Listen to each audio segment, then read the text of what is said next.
안녕하세요, 라이TV 송지상입니다.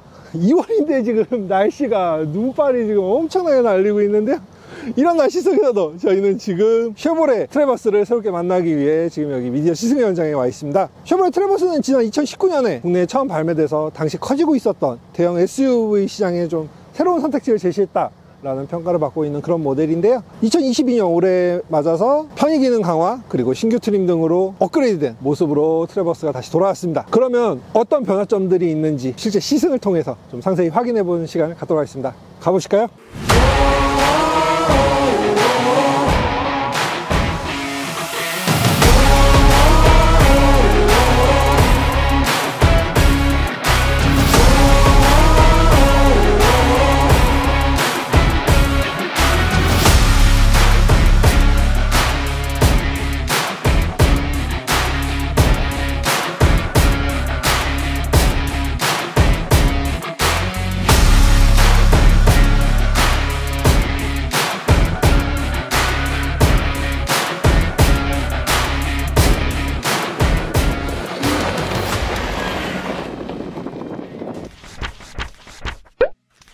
예, 이제 저희는 트래버스 차량을 받아서 지금 시승에 막 나섰습니다. 한 3년 만에 다시 경험하는 트래버스인데요, 처음 타자마자 들었던 느낌은 역시 공간이 넓구나, 공간이 넓어서 시트도 되게 여유있게 받쳐 놓는구나.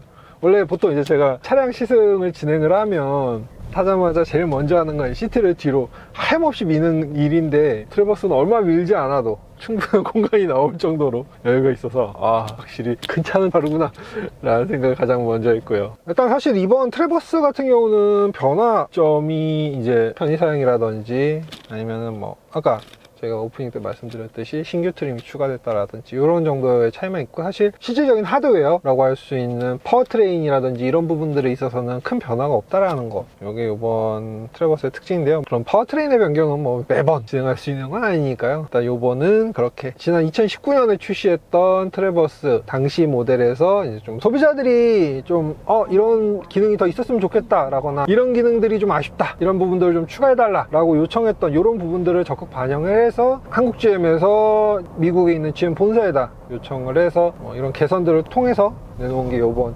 트래버스라고 보시면 될 것 같습니다. 이번에 업그레이드 된 것 중에는 물론 이제 편의사양들도 있지만 이제 주행 보조와 관련된 기능들도 있는데요, 가장 대표적으로 어댑티브 크루즈 컨트롤 기능 당연히 업그레이드가 됐는데요, 그거 말고도 시트 햅틱 기능을 넣어 가지고요, 돌발 상황, 위험 상황에서 운전자가 빠르게 인지해야 되는 그런 상황들, 기능들, 예를 들면은 조금 전에 제가 경험했던 거는 분명히 제 앞차가 우회전을 했는데, 근데 이제 그 차가 가다가 더 갈 줄 알았는데 안 가고 앞쪽에 서 있으니까 거리가 좁혀지는 것 때문에 차량에서 앞차가 섰는데 거리가 가까워져, 위험해 라고 판단을 하고 저에게 이제 알림을 주는데, 알림을 이제 세 가지 방식으로 주죠. 가장 일반적인 계기판을 통한 알림, 그리고 이 앞쪽 헤드업 디스플레이 자리에다가 LED 경고등을 배치해서 운전 중에도 경고 상황이 발생하면은 그 LED 등이 깜빡인 걸 볼 수 있게끔 저쪽에도 이제 알림 장치가 탑재되어 있고, 또 하나가 바로 이 시트 하단에 진동을 주는 경고 장치를 배치를 해가지고 이 세 개가 동시에 위험해, 앞차와의 거리가 가까워지고 있어, 긴급 제동 기능을 실행한다,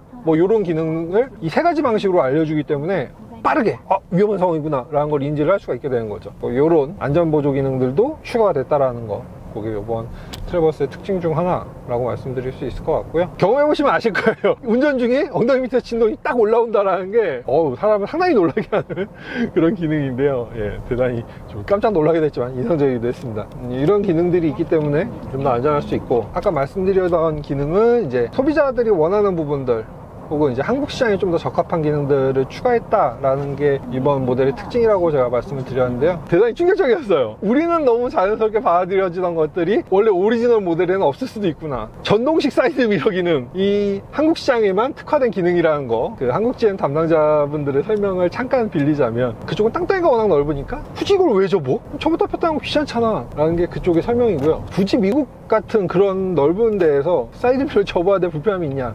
그쪽은 주차장에서도 차량 간의 간격이 워낙 넓기 때문에 그런 걸 볼 때 미국 시장에서 전동 사이드 미러 기능을 넣지 않는 건 어쩌면 당연하다. 여러 가지 업그레이드들, 기능 업그레이드, 편의 장비 업그레이드들도 이루어졌지만 기존의 트래버스가 가지고 있는 특징들도 그대로 이어지고 있는데요, 일단 운전석에서 뭐 눈에 띄는 것 중에 하나는 이 버튼을 눌러주면은 스크린이 올라가면서 간단한 소지품들이지만 안전하게 보관해야 될 소지품들 같은 경우에는 이런 곳에다가 넣어놓고 보관을 할 수가 있다라는 거. 뭐 요거 같은 경우에는 그러면은 발렛 파킹 같은 걸 맡겼을 때 도난의 위험이 있지 않냐 라고 하시겠지만, 당연히 발렛 모드를 별도로 설정을 할 수가 있기 때문에 발렛 모드를 설정을 하게 되면 수납함 기능을 사용할 수가 없도록 세팅이 되어 있다는 거. 그렇기 때문에 안전하게 소지품들을 보관할 수 있는 공간으로 활용할 수 있다라고 말씀드릴 수 있을 것 같고요. 지금 저희가 타고 있는 거는 이번 트래버스에서 최상위 트림인 하이컨트리 트림이기 때문에 뭐 손에 닿는 부분들은 뭐 거의 뭐 가죽 이런 것들 위주로 세팅이 되어 있다라는 게 느껴지고요.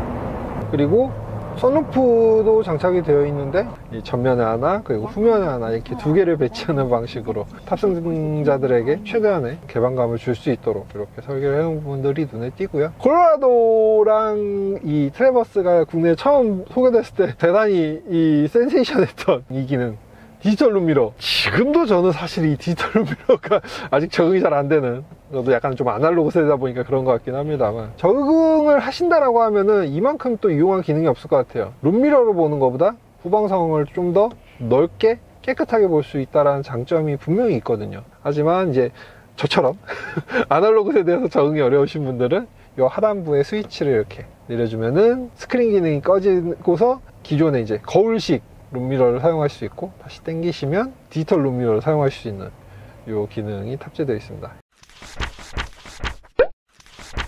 그리고 어떻게 보면 이 트래버스는 수입차다 보니까 이 수입차들을 경험하면서 좀 제일 아쉬워하는 부분 중에 하나가 내비게이션 기능인데요. 그래도 쉐보레에서는 센스 있게 무선 커넥티비티, 안드로이드 오토, 그다음에 애플 카플레이를 무선으로 연결할 수 있게 해주는 무선 연결 기능을 탑재를 해놨다라는 거. 거기다가 무선 연결 기능을 사용하다 보면은 이 기능도 은근히 배터리 소모가 만만치 않은데요. 예, 무선 충전 패드도 함께 마련해 놨기 때문에 무선 연결하고 무선 충전 패드에다 핸드폰 딱 올려 놓으면은 편하게 주행 정보도 안내받을 수 있고, 음악이라든지 전화 송수신이라든지 이런 부분들이 가능하다라는 거. 저희는 개인적으로 이 무선 커넥티비티 기능이 탑재된 차들 매우 선호합니다. 일단 트래버스에 탑재된 파워트레인은 전과 동일하게 V6 3.5 엔진과 그리고 9단 자동 변속기를 조합해서 최고 출력 310마력, 그리고 최대 토크는 36.8kgm의 성능을 냅니다. 서스펜션은 앞에 이제 맥퍼슨 스트럿, 뒤에는 멀티링크 방식이 채택되어 있는데요. 서스펜션 세팅 자체가 이전에는 이제 어느 정도 오프로드까지도 모두 소화할 수 있을 정도로 약간 좀 무르게 세팅이 되어 있었던 반면에, 이번에는 좀 뭐 이런 일반 온로드 주행, 특히 도심에서의 주행 이런 부분들을 좀 염두에 두고 이전보다는 약간 딱딱하게 세팅이 되어 있어서 편안한 승차감을 경험할 수 있지 않을까. 물론 이제 서스펜션 세팅이 물렁물렁해야 충격을 잘 흡수해서 좋은 게 아니냐 라고 생각을 하시는 분들도 계시겠지만, 서스펜션 세팅이 너무 무르면 코너링, 이런 완만한 지금 뭐 일반 도심 고속도로 이런 곳에서 만나는 완만한 커브길 말고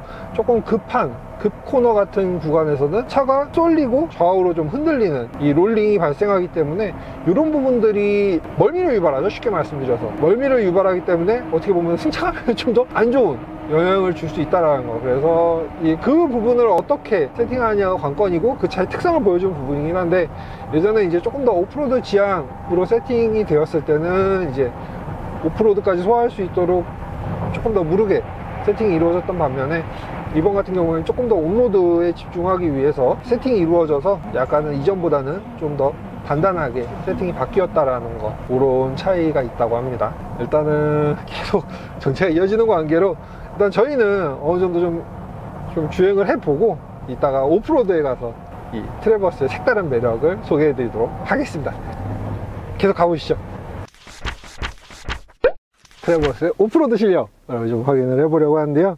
이 쉐보레 트래버스에도 오프로드를 주행할 수 있는 충분한 실력이 있고, 그거에 걸맞는 기능이 탑재되어 있기 때문에 저희가 여기까지 와봤는데요. 여기 주행 모드 다이얼을 돌려서 오프로드 모드를 설정해주면은 차량이 노면 상황에 맞춰서 알아서 트랙션을 조절해준다라고 하는데요. 일단 타고 들어가서 이 트래버스의 오프로드 달리기 실력은 어떤지 한번 확인해 보겠습니다.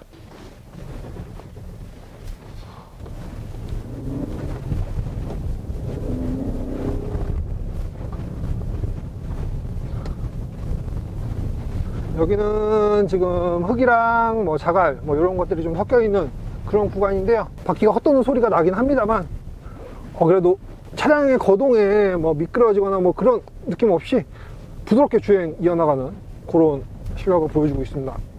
조금 가속을 해볼까요?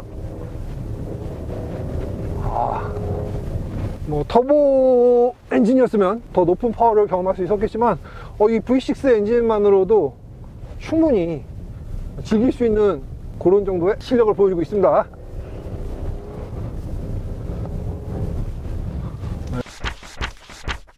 예, 저희는 지금 시승을 막 마치고 다시 시승 현장으로 돌아왔습니다.